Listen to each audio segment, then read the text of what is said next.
This is how to tell if you could be a dialectical thinker and why you should work on it if not. My name's Hazel Gale. I'm a former therapist turned author and creator of the Betwixt app. And this short video is for anyone who ever struggles with difficult or stubborn emotions, thoughts or behavioural reactions and would like to develop a bit more control.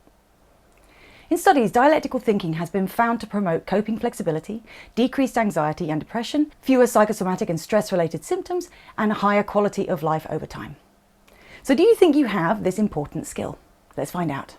Responding true or false, going with true if it's mainly true and false if it's mainly false, we're only getting a general idea here. Make a note of your reactions to each of the following sentences. True or false?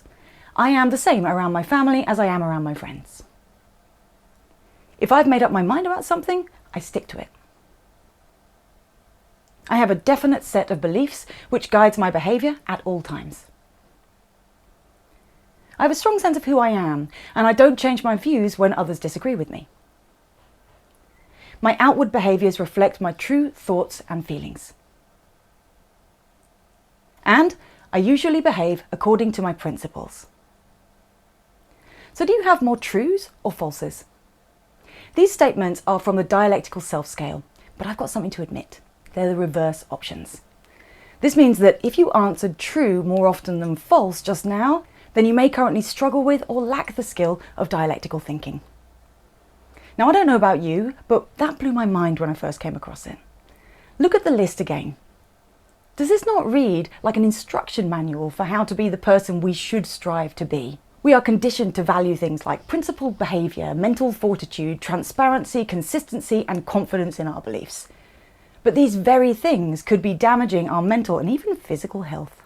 So how should we be viewing ourselves and the world if these kinds of statements are unhealthy? In other words, what is dialectical thinking?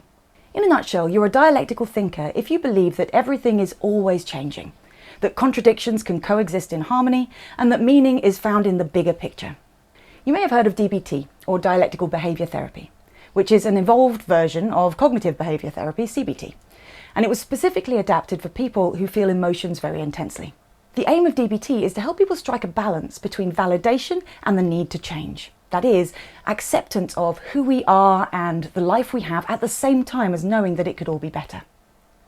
But really simply, it's about accepting as well as being adaptable when it comes to thoughts, feelings, behaviour and self. A fundamental principle of dialectical thinking is that everything is composed of opposites. This means that in order to understand things more fully, we need to also accept, consider and understand their opposites. A dialectic is when two opposing thoughts, feelings or ideas are true at the same time. For example, it's so possible to both love and deeply resent your partner simultaneously. Just as it's possible to be both frightened and excited about an upcoming change, or to both want to quit and continue with a problematic habit. The common reaction to these inevitable conflicts is to judge one perspective as good and the other as bad. I love my partner, so it's bad that I feel resentful of them right now. Or, I want to be healthy and to give up smoking or drinking, and therefore my cravings are bad, and that little part of me that just wants to take the easy path and carry on needs to be rejected, destroyed or ignored because it's wrong. Sound familiar? We resist the bad reality, trying to push it away in the hope that it'll just disappear, which never works, because what we resist persists. Rejected thoughts, feelings and behaviour grow bigger and scream louder when we try to shut them out. This can lead to stress, anxiety, self-doubt, self-loathing and all sorts of other awful things. DBT therapists help their clients to live from a perspective where those seemingly opposing thoughts and feelings are allowed to coexist. This in turn reduces the desire to judge, minimise or negate emotional experiences, and it leads to a more peaceful, integrated existence. So how can we all start to do this? Well, first, let me read you the remainder of the dialectical self-scale, because the statements I read earlier on were only the reverse options, that is, the ones that theoretically a dialectical thinker would rate as false. Here are the statements a dialectical thinker would rate as true. I often change the way I am depending on who I'm with. I often find that things will contradict each other. My world is full of contradictions that cannot be resolved. I am constantly changing and am different from one time to the next. The way I behave usually has more to do with immediate circumstances than to do with my personal preferences. When I hear two sides of an argument, I often agree with both. I sometimes believe two things that contradict each other. And finally, I often find that my beliefs and attitudes will change in different contexts. I would imagine that some of those statements do already feel fairly true. And if you want to build this skill further, then here's a very simple 3-step process that you can use. Step 1.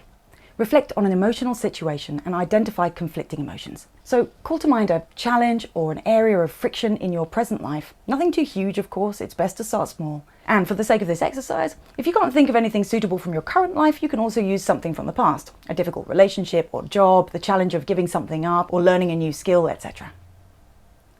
When you have it, take a moment to observe that situation as if from a distance. Push it away just a little bit, so you don't get wrapped up in its story. And then ask yourself this: what are all the different feelings I'm having right now? Note down everything and anything that comes to mind, paying attention to the subtle nuances of your emotions as well as their intensity and frequency if relevant. Do you feel fear, anger, hope, love? Which of these emotions feels strongest or most persistent? Get it all down. Step 2. Consider why it makes sense to feel each of those emotions. So taking the feelings on your list one at a time, adopt a really curious stance and just ask yourself why it may make sense to feel that way, especially when it comes to the emotions you might be judging as wrong or bad. I would recommend you write these down too. Start by writing, it makes sense that I would be experiencing X emotion because. Finally, when you've done all of that, step 3 is to consider what each emotion is trying to tell you. Get curious about the messages sent by these feelings. Just as physical pain encourages us to take care of a physical injury or ailment, negative emotions exist to draw our attention to a psychological wound or imbalance. By listening to all of our emotions, not just those we deem acceptable or good, we often learn important, if a little challenging, information about things that need to change and ways to look after ourselves. Remember that no emotion can ever be deemed good or bad, no matter how it's felt or in relation to what.